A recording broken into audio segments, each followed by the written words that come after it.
Sujud itu adalah penghambaan, tindakan penghambaan yang sangat-sangat mulia.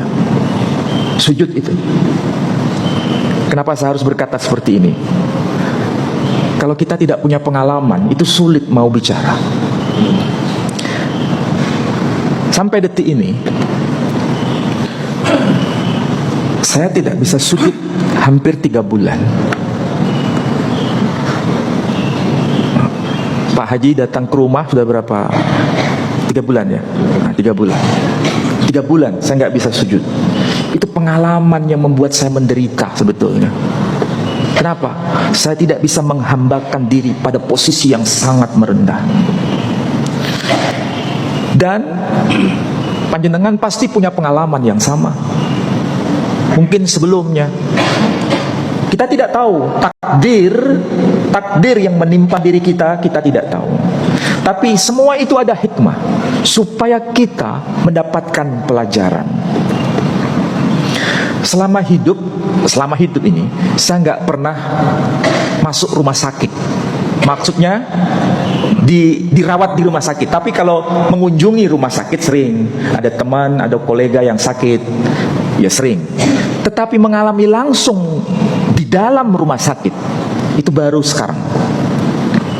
Ternyata rumah sakit itu begitu.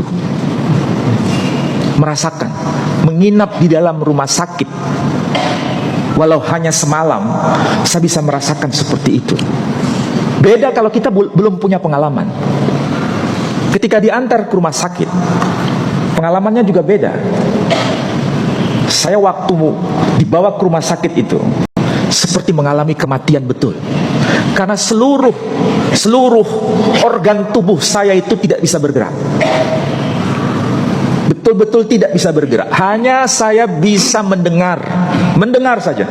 Jasad saya mau diapain, saya hanya pasrah saja.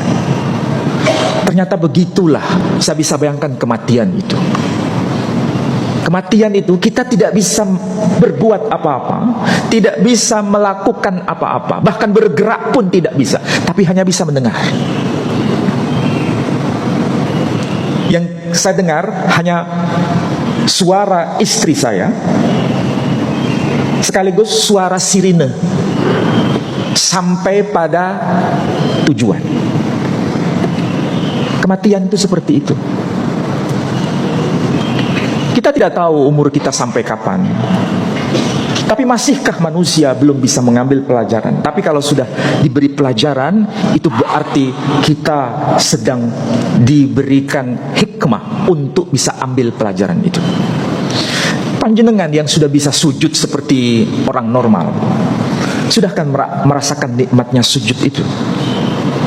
Bayangkan ada orang yang selama hidupnya hanya bisa sholat dengan cara duduk sampai dia harus dipanggil oleh Allah Subhanahu wa ta'ala. Adakah orang seperti itu? Ada. Bayangkan. Kalau kita bisa mengalami itu hanya 2 hari, 3 hari, atau sebulan, atau 2 bulan, nanti kembali normal, ambil itu pelajaran. Bahwa nikmatnya sujud dengan yang tidak bisa sujud itu beda. Tapi biasanya kalau orang itu tidak merasakan sesuatu, biasanya menganggapnya enteng atau tidak? Ya, enteng. Ini saja saya bisa jalan seperti ini, itu saya rasakan, ya Allah, nikmatnya luar biasa. Dulu, sebelum saya mengalami ini, ada orang di jalan raya. Kalau saya berangkat ke kantor jam 11, jam 10, atau jam 9, itu orang pakai tongkat, hanya satu karena satu kakinya nggak ada, sambil jual koran. Sekarang merasakan itu, betapa sulitnya dia mengalami itu. Dan itu bukan hanya sehari, 2 hari, bukan sebulan, 2 bulan, sampai seumur hidupnya. Kalau kita mengalami paling hitungan bulan, hitungan hari.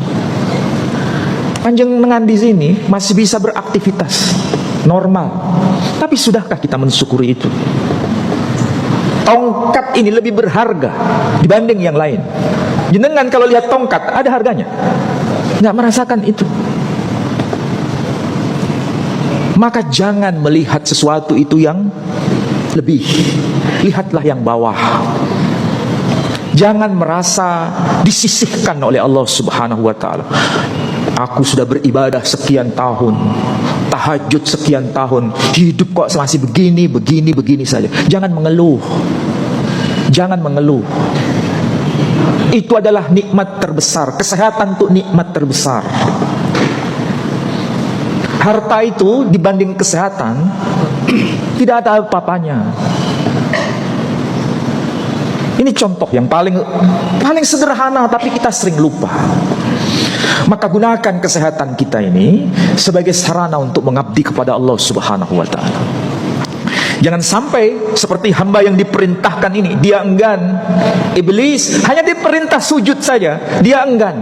Coba bayangkan, enggan. Wa kana minal kafirin, dan dia di antara hamba yang ingkar. Ihda minal kafirin, salah satu di antara hamba yang ingkar. Saudara-saudara sekalian, jangan sampai kita hanya terjebak pada rutinitas. Yang saya maksud ngaji seperti ini kan rutinitas. Jangan sampai hanya sekedar kumpul-kumpul, bertemu dengan teman, mendengar telinga kanan, keluar telinga kiri, setelah pulang dari ngaji ini kembali pada kehidupan semula. Ini berarti nggak ngefek. Kalau nggak ngefek, lebih baik bubar pengajian, nggak penting. Ini adalah hari kedua saya keluar dari rumah, mulai tadi malam, dan yang kedua di sini. Saya selama ini hanya di rumah. Ternyata dunia saya rasakan begitu cepat. Baru saja azan subuh, tiba-tiba sudah azan maghrib. Itu saya rasakan setiap hari. Cepat dunia ini. Sampai Anda merasa begitu karena keluyuran kemana-mana. Kalau saya hanya di rumah, paling banter hanya sumur, kasur, dapur. Ibaratnya begitu. Hanya di ruang tamu, lihat depan, masuk kamar lagi. Dari kamar ke depan lagi. Terus begitu. Satu hari itu seperti 1 jam, tidak terasa. Cepat betul. Makanya kalau kita diberikan sesuatu, itu pasti ada hikmahnya. Pasti ada hikmahnya. Masalahnya jangan sampai kita itu getun buri. Saya ngomong begini paham ya? Jangan sampai getun buri. Sampai kapan sih kita ini di dunia ini? Kita nggak tahu. Kita nggak ada yang tahu. Mungkin di antara kita ada yang 60 tahun, ada yang 70 tahun. Saya sudah 52 tahun sekarang, nggak terasa. Sudah usia perak kan? Iya, sudah usia perak. Sudah lagi out. Dan outnya itu saya nggak tahu usia berapa saya. Cuma saya hanya minta kepada Allah Subhanahu wa taala. Itu yang selalu saya panjatkan, ya Allah, berikan saya kesempatan menyelesaikan menulis kitab tafsir ini. Karena untuk bekal anak cucu saya dan untuk ummah. Setelah itu saya ikhlas. Hanya itu saja doa saya. Jadi saya setiap hari nulis. Satu ayat. Tapi bukan menjadi ahli tafsir, bukan ya. Kitab tafsir sudah ada. Tapi saya membahas hal-hal yang belum diungkap di dalam kitab-kitab tafsir. Salah satu contoh nih, contoh sederhana. Surah Al-Fil misalnya. Tahu surah Al-Fil? Surah gajah. Saya hanya memberikan catatan, bukan tafsir lengkap. Memberikan catatan. Kenapa ayat ini bicara mengenai surah gajah? Bukankah di Saudi Arabia tepatnya, atau di Arabia itu secara umum, tidak ada gajah? Tapi kenapa kok ada gajah? Dan itu dalam konteks menghancurkan Ka'bah. Bagaimana ini ceritanya? Bagaimana ini bisa divalidasi kebenarannya? Dan ternyata betul. Inskripsi di atas bebatuan, tokoh yang bernama Abraha itu sudah ditemukan. Nama Abraha itu memang bukan nama fiktif. Itu tokoh historis. Namanya tertulis Abraha. Di wilayah Yaman, nama itu sudah ditemukan. Dan teruji dengan bahan kimia sezaman dengan sang tokoh yang dimaksud, yakni abad ke-5 ke-6, abad ke-5 ke-6. Dan nama itu tertulis. Coba bayangkan, hal seperti ini tidak dibahas dalam kitab tafsir. Saya berikan data seperti ini supaya apa? Saya bermimpi ke depan itu sudah masuk generasi Gen Z. Tahu Gen Z? Generasi Z. Kalau Hollandsprachen dalam bahasa Belanda kan tidak bisa ngomong Z, tapi Z. Dunia itu cuma ada di telapak tangan ini. Mau lihat apapun bisa semua. Nah, mereka pasti butuh seperti ini. Kalau yang sudah senior ini nggak butuh itu, karena sudah melampaui. Tapi anak-anak kita butuh validasi data kebenaran Quran. Ternyata ini bukan sekedar cerita sebelum tidur, tapi ini fakta historis. Dan gajah itu dari mana? Ternyata gajah itu dari Afrika, dari Aksum yang sekarang disebut Ethiopia. Antara Ethiopia ke Yaman itu hanya ada Teluk Eden, dan itu tinggal nyebrang doang. Tahu nyebrang doang?